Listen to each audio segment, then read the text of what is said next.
पहली वाणी भक्ति की 113 113।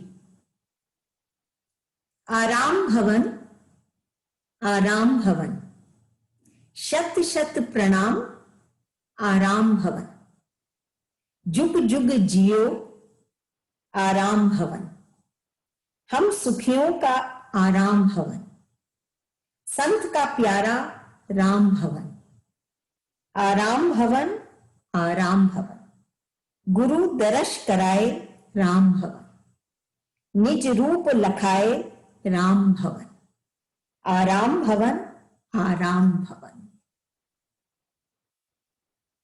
आराम भवन। भवन एक इमारत आप कह लीजिए, एक ऐसा एक घर जिसको हम भवन कहते हैं। इसमें गुरुदेव बात कर रहे हैं आराम भवन की, कि कौन सा वो स्थान है, कौन सा वो भवन है जिसमें हमको आराम मिलता है। ये भक्त की बात है।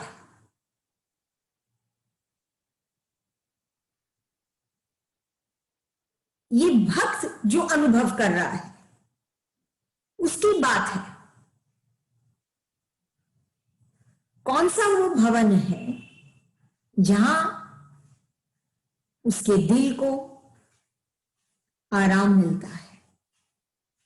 वो भवन संत के चरण, या जहां उसका इष्ट बसता है,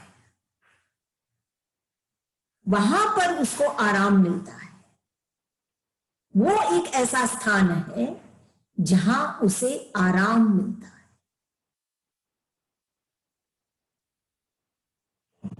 यहां गुरुदेव अपना ही अनुभव कह रहे हैं। वो कह रहे हैं, वो उस स्थान की बात कर रहे हैं जहां उनके बाबा जी बसते थे, उनके इष्ट बसते थे, उनके प्राण बसते थे, उनको आराम वहीं मिलता था।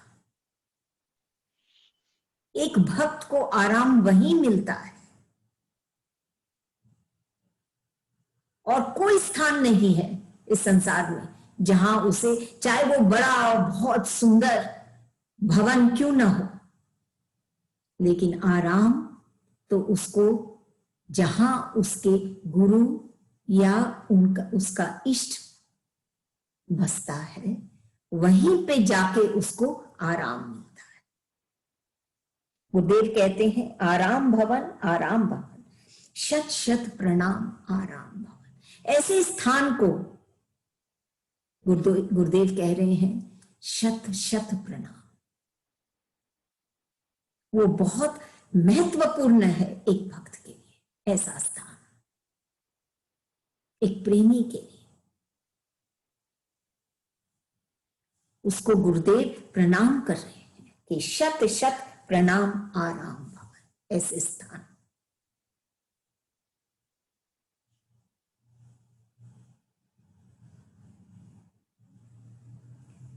हम सुखियों का आराम भवन।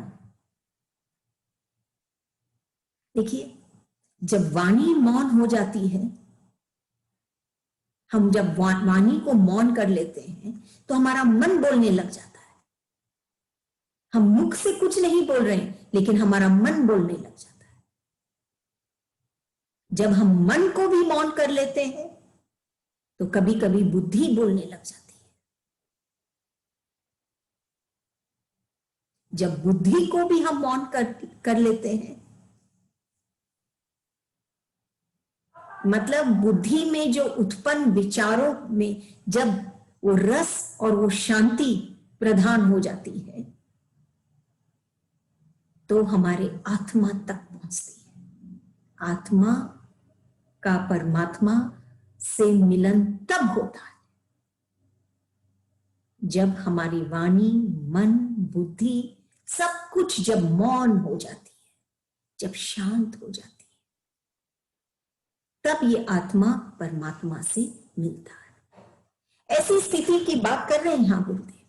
कह रहे हैं हम सुखियों का आराम भवन, वो जो परमात्मा के साथ मिलना चाहते हैं, परमात्मा से मिलना चाहते हैं, ऐसे जन। और ऐसे जन कौन है? जिनकी वाणी, मन, बुद्धि सब मौन हो गई, वो ही मिल पाते हैं। नहीं तो ये मन और ये बुद्धि ये हमको खींचती रहती है संसार की तरफ। तब गुरुदेव कहते हैं हम सुखियों का आराम भवन, जो ऐसे जन जो ये सुख चाहते हैं, क्योंकि ये ही परम सुख है। इसलिए गुरुदेव इजीली ये बात कह रहे हैं कि हम सुखी होंगे, क्योंकि जो ये चाहते हैं परमात्मा से मिलन, वो तो सिर्फ सुख ही पाएंगे। इसलिए कहते हैं हम सुखियों का आराम भवन, कि जो ये सुख को चाहते हैं उनके लिए ये आराम भवन, मतलब संत जहां बसते हैं वो स्थान उनके लिए आराम भवन। आराम भवन एक चीज और भी कहती है, आराम भवन सिर्फ वो स्थान ही नहीं, लेकिन आराम क्या कहती है कि हम राम को बुला रहे हैं और राम में हम रमना चाहते हैं। अगर हम समाना है तो समा बनता है। अगर हम समा जाएं राम में तो समा बनेगी हमारे भीतर में और हमारे जीवन में। और ये राम कौन है जिसमें हमको समाना है? ईश्वर है। लेकिन ईश्वर को किसने देखा है? लेकिन एक गुरु हमको दिखाते हैं कि हाँ ये ईश्वर है। ये जो आनंद है, ये जो संतोष की भावना है, ये जो सुख, शांति, संतोष, ये सब जो भावनाएं हैं ये हमको राम से मिलाती है। ये है राम, प्रेम। जब हम प्रेम को अनुभव करते हैं हम कह सकते हैं हम राम से मिले। जब हमारे भीतर संतोष उमड़ता है कोई चीज से, हम व्याकुल नहीं होते हैं, हम बहुत संतुष्ट हैं, तृप्त हैं, तो हम आनंद में हैं। तो यही तो राम है, आनंद में। तो ये आराम भवन कहाँ है? एक स्थान भी है और अपने गुरु का स्थान भी है जहां गुरु बसते हैं।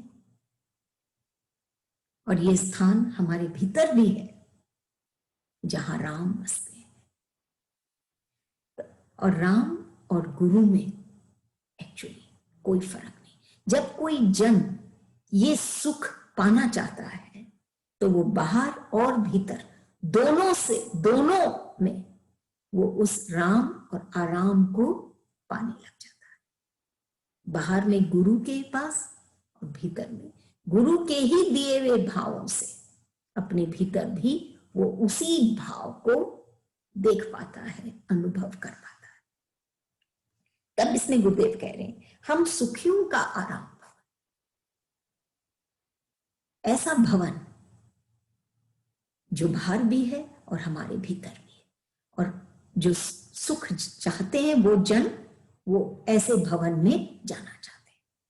संत का प्यारा राम भवन, कि संतों का जो प्यारा है भवन, वो है राम भवन, राम का हृदय, राम की अनुभूति।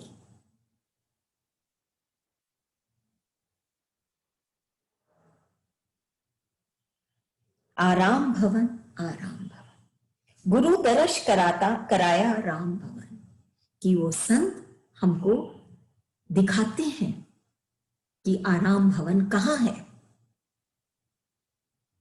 सिर्फ बाहर में नहीं, बाहर में भी है जहां गुरु बसते हैं, हमारे भीतर है जहां हमारे भीतर है जहां पे हमको गुरु लेके जाना चाहते हैं। तो बोलते हैं गुरु दर्श कराया राम भवन। बिना राम के आराम का हम खुद करना चाहते हैं, जीना चाहते हैं, संसार में सब कुछ प्राप्त करना चाहते हैं, क्या हम कर पाते हैं? बिना राम के हम कुछ भी नहीं कर पाते। ये हमारा भ्रम है कि हम कर पा रहे हैं, हम करेंगे, हम कर लेंगे। लेकिन अगर राम हमारे भीतर, वो रस, हम राम का रस नहीं पाएंगे, वो राम का उत्साह नहीं पाएंगे, वो राम का प्रेम नहीं पाएंगे, तो हम कैसे कुछ कर पाएंगे?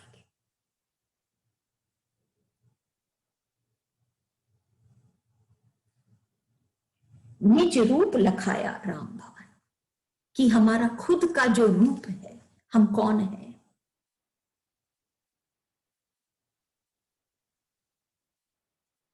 हमारा स्वरूप क्या है, हमारा अस्तित्व क्या है, ये लखाया राम भवन। जब हम राम में मिले, राम के भवन में जब हम गए, राम के पास जब हम गए, तो हम अपना ही रूप को पाए। निज रूप लखाया राम भवन। हम अपने, अगर हम अपने आप को ही नहीं जानते हैं, जानेंगे या जानते हैं, तो हम और कोई को क्या जानेंगे? जब हम अपनी ही फितरत को नहीं जानते हैं कि हम कैसे रिएक्ट करेंगे कोई सी परिस्थिति में, कोई जन से, हमारा रिएक्शन कैसा होगा, तो हम कैसे हार्मनी में जी पाएंगे? हमको तो जानना है कि हम कौन है। अगर हम जान जाएंगे तो हम अपने आप को धनी पाएंगे। तो निज रूप लखाया राम भवन, आराम भवन, राम भवन हो, आराम भवन हो, गुरु का वास हो जहां, या हमारा हृदय हो, ये सारे एक ही भवन है, एक ही स्थान है जहां ये भक्त जाना चाहता है, जहां ये भक्त जीना चाहता है। सुखियों का आराम भवन यही है। तो गुरुदेव अपनी ही बात कह रहे हैं कि उनको भी आराम अपने ही गुरु के स्थान पर जाकर मिला। इसीलिए वो कहते हैं कि जुग जुग जियो ये आराम भवन, क्योंकि ये अमर है, ये हमको अमर भाव में लेके जाते हैं। जब हम गुरु के भवन में प्रवेश करते हैं, गुरु के हृदय में हम जब प्रवेश करते हैं, या राम के भवन में जब हम प्रवेश करते हैं, वैसे वो हमारे ही हृदय में है, लेकिन जब हम इसमें प्रवेश करते हैं तो हम वो असीम आनंद को पाते हैं जो शाश्वत है,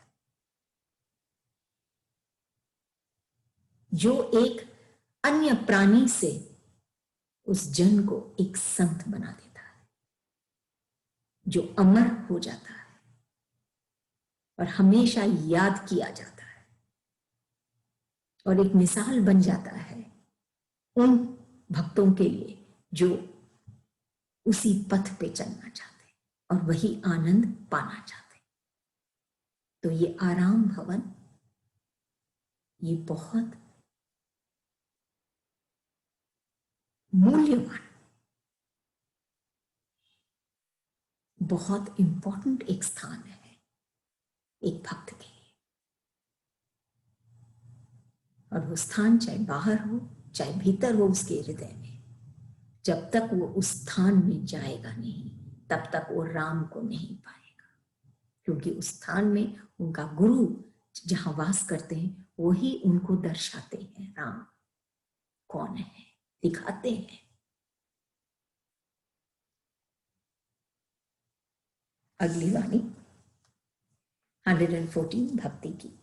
चोर नहीं चित्त चोर, तोड़ तोड़ नहीं मन मोर, लगी प्राणों की होड़, तोड़ी क्यों अब जोड़, मेरे दिल की कोर, रात नहीं अब भोर।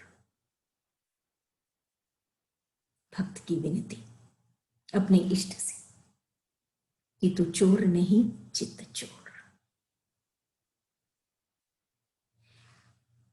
एक भक्त है, सिर्फ एकमात्र भक्त है जो इस स्थान को जानता भी है अपने इस तन के अंदर कि चित्त भी एक स्थान है, एक अंग है, एक भाग है उसके तन का, वो चित्त।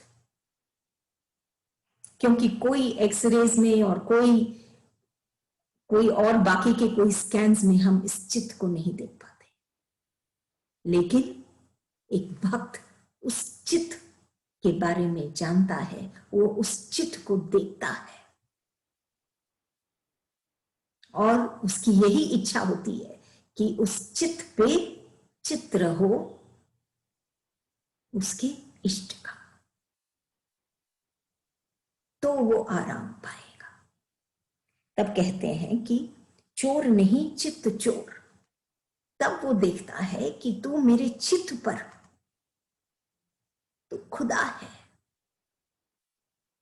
तू मेरे चित्त पर, तू चित्त में तू बसता है और मेरे तू चुरा लिया, मेरे चित्त को ही तू चुरा लिया।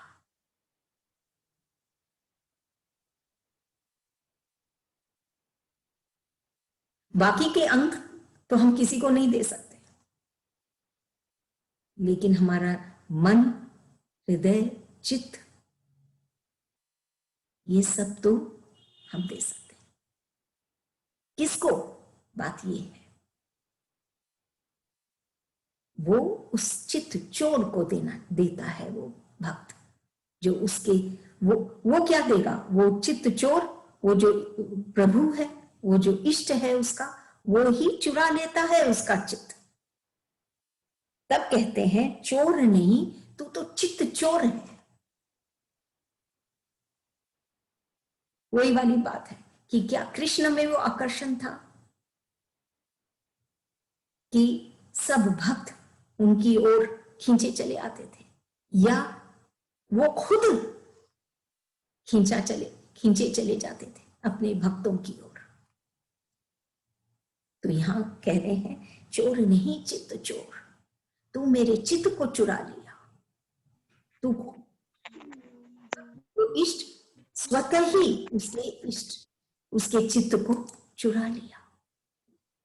तोड़ अब तूने मेरे चित्त को चुरा लिया, मतलब मुझे तो बहुत भाने लग गया, क्योंकि जो चित्त पर जो अंकित हो जाता है ना, वो हमारे हृदय के बहुत पास होता है, हमारे आत्मा के बहुत पास होता है। तब कहते हैं अब तोड़ नहीं मन मोड़, अब मेरे मन को तोड़ो नहीं, अब मुझे दुख मत दो।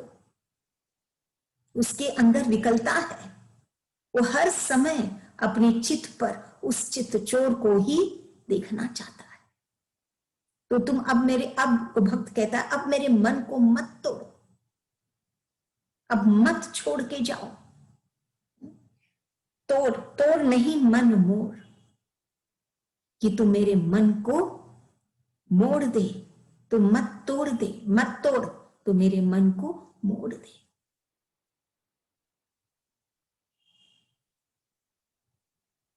ये मन बहुत ही सुंदर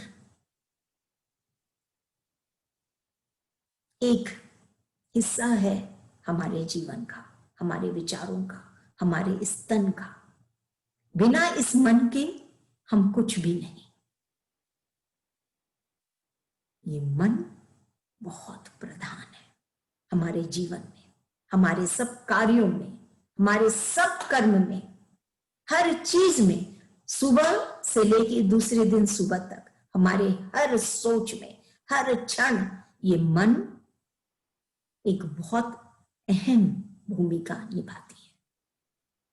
ये मन बहुत इंपॉर्टेंट है। हम किस तरफ जा रहे हैं, हम क्या कर रहे हैं, हम क्या पा रहे हैं, हमको क्या पाने का एहसास है, पाकर भी एहसास नहीं होता है कई बार। सब कुछ इस मन पर निर्भर है। तब गुरुदेव बोल रहे हैं कि अब इस मन को तू मत तोड़।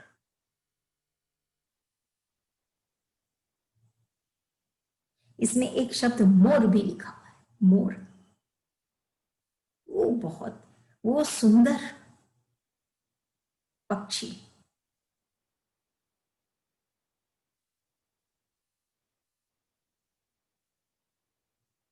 जिसमें बहुत ऊंचा नहीं वो उड़ सकता है, यही एक उसमें कमी है। लेकिन ये मन अगर जुड़ जाए अपने इष्ट से तो वो बहुत ऊंची उड़ान भर सकती है। लगी प्राणों की होड़, कि हमारे प्राणों की होड़ मतलब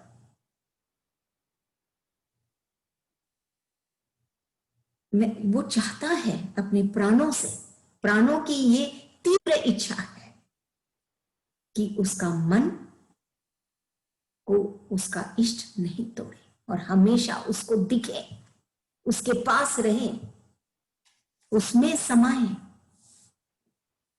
तोड़ी क्यों? कहीं कहीं तोड़ी क्यों मतलब जब वो इष्ट उससे दूर हो जाता है। और दूर कब होता है? जब वो बेचैनी महसूस करता है, जब वो अकेलापन महसूस करता है, जब वो अंधकार महसूस करता है, जब उसको दिखता नहीं, सूझता नहीं उसको कहां जाना है और क्या करना है, तब वो अपने इष्ट से दूर होता है। तब उसको लगता है कि उसका इष्ट उसके दिल को तोड़ दिया, दूर हो गया। अब जोड़ मेरे दिल की कोर, किनारा मेरे दिल का, जो मेरे दिल को तू अपने दिल के साथ जोड़। तूने चुराया है मेरा चित्त, अब क्यों चले गए? अब तू जोड़ अपने दिल को मेरे दिल के साथ, मेरे चित्त के साथ, मेरे दिल के कोर को, किनारे को।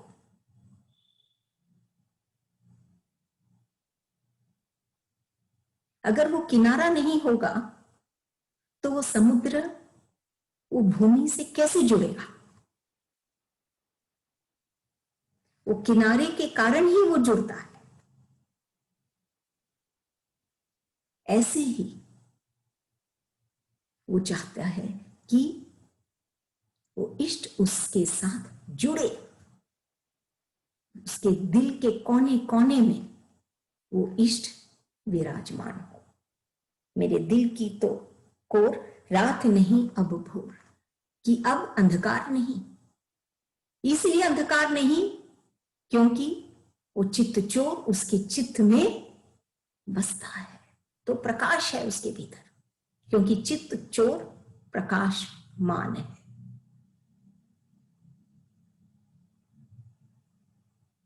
तब वो कहते हैं कि रात नहीं अब भोर। गुरुदेव कहते हैं कि अब अंधकार नहीं, अब प्रभात है मेरे जीवन का। मेरे को सब कुछ दिखने लग गया है। मैं अपने आप को, अपने इष्ट को, संसार को, हर एक चीज को मैं समझने लगा, मैं जानने लगा। इसीलिए रात नहीं अब भोर, इसीलिए अब तू मेरे दिल में हमेशा बस। मेरे दिल से तू, मेरे चित्त से तू मत हट। तू तो चित्त चोर है, तूने खुद ने मेरे चित्त को चुराया है। अब मेरे को मत छोड़। उसके अंदर बहुत व्याकुलता और विकलता है कि वो अपने इष्ट के साथ जुड़े रहे। देखिए, एक भक्त प्रार्थना भी करता है, ध्यान भी करता है। जब वो प्रार्थना करता है तो उसकी बात, प्रार्थना में वो जो भी कहता है, मौन होकर भी जो कहता है, वो बात उसका इष्ट सुनता है। वो बात करता है और इष्ट सुनता है। लेकिन ध्यान में इष्ट बोलते हैं और वो सुनता है, भक्त सुनता है। वो एक ऐसी स्थिति है जहां वो भक्त पहुंचना चाहता है, जहां उसका इष्ट बोले, इष्ट उसके भीतर में, उसके चित्त में आके कहे और वो सुने, उसमें रम जाए तो बात बने।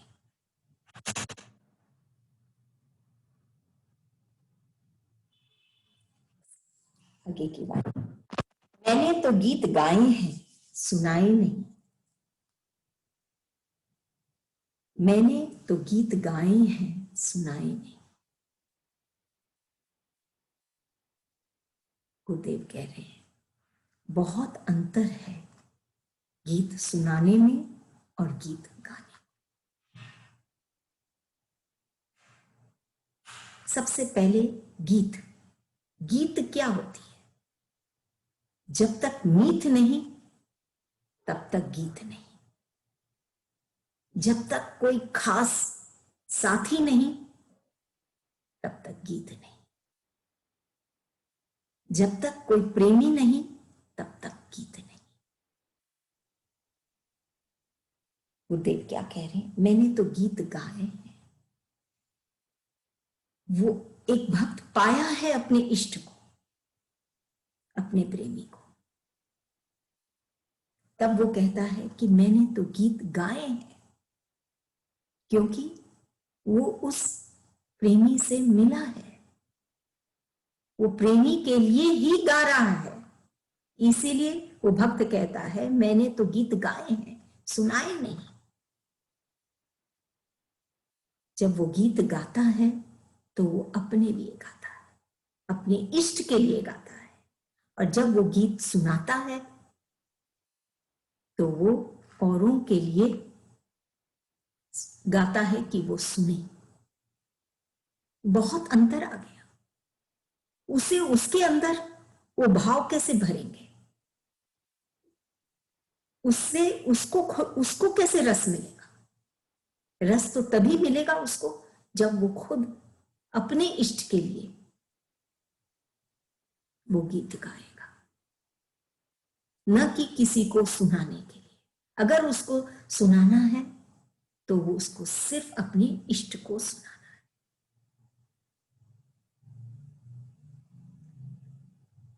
और इष्ट तो उसके हृदय में ही बसते हैं, तो उसका हृदय ही एक साज बन जाता है। और उससे ये जो ताने तान है, मधुर तान और स्वर अपने आप निकलने लग जाते, वो होता है गीत गाना। और गुरुदेव कहते हैं गीत सुनाना,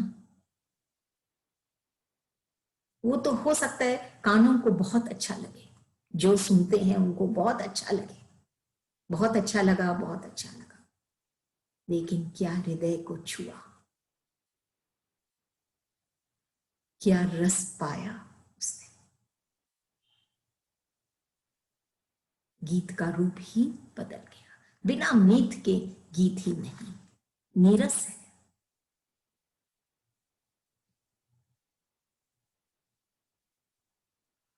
ये अपनी पहले भी चर्चा कर चुके हैं कि एक पिता है, वो अपने पुत्र का बाहरी विकास चाहता है कि वो आगे बढ़े और आगे बढ़े, लेकिन एक गुरु होता है, वो अपने शिष्य का भीतरी विकास चाहता है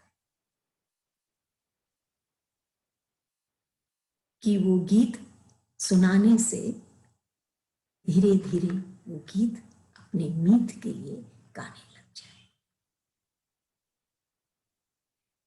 उसके मन की स्थिति ही बदल जाएगी।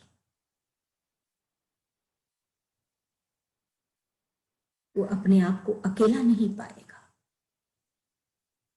उसके साथ उसका खास मीत हमेशा रहेगा और वो हर गीत में वो रस भरा रहेगा। जो भी और भी कोई सुने तो भी वो आनंद पाएंगे। सिर्फ कानों को अच्छा लगे ऐसा नहीं, भीतर में वो आनंद पाएंगे। फोर्थ वाणी है 116 भक्ति की। जर्जर कर तू तरतर कर दे, जर्जर को तू तरतर कर दे, जर्जर को तू तरतर कर दे। जर्जर वृद्ध, खंडित, दुखी, इसीलिए खंडित।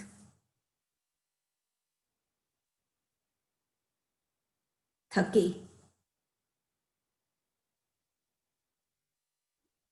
वृद्ध इसीलिए। तो जर्जर को तुम, ऐसे जन को तुम तरतर कर दे। क्यों कोई खंडित हो जाता है? इसीलिए कि उसके भीतर में वो तरलता नहीं, वो शुष्क हो जाता है, वो सूख जाता है, सूखने से वो टूट जाता है। तो गुरुदेव क्या करते हैं, क्या कह रहे हैं कि जो ऐसे जन हैं जो जर्जर हैं,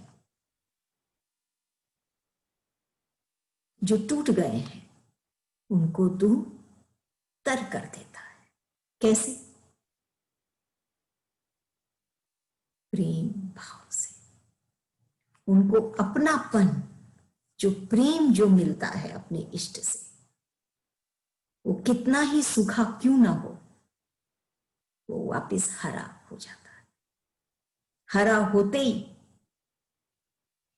उसके अंदर फूल खिलने लग जाते हैं, वो महकने लग जाता है और उसका जीवन सुंदर हो जाता है। उसका हृदय जो सूख गया था तर होने के कारण, ये जैसे इंद्रधनुष में इतने रंग हम देखते हैं, वो सारे रंग उसके हृदय आकाश में दिखने लग जाते हैं। एक बहुत मनोहर और बहुत सुंदर एक दृश्य उसके भीतर बन जाती है कि, और उन्हीं आंखों से वो देखता है इस सारे संसार को, और उसका पूरा ही संसार फिर सुंदर बन जाता है।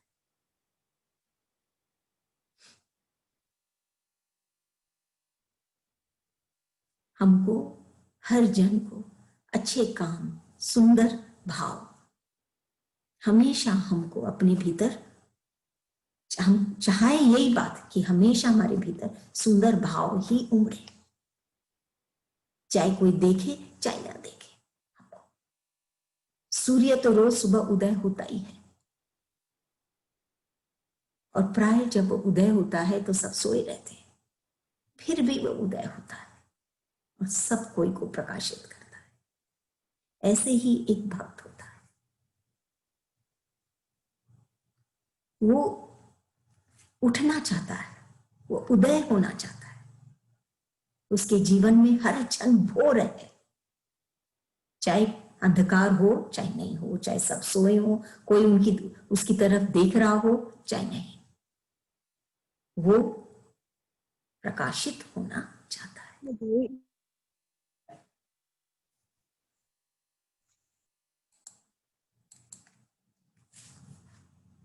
दुख की ये बात है कि अभी तो समय ही नहीं है हमारे पास, वक्त ही नहीं है। लेकिन सुख या खुशी की ये बात है कि अब कुछ तो समय है, थोड़ा तो वक्त है। ये खाली सोच की बात है। तब वो भक्त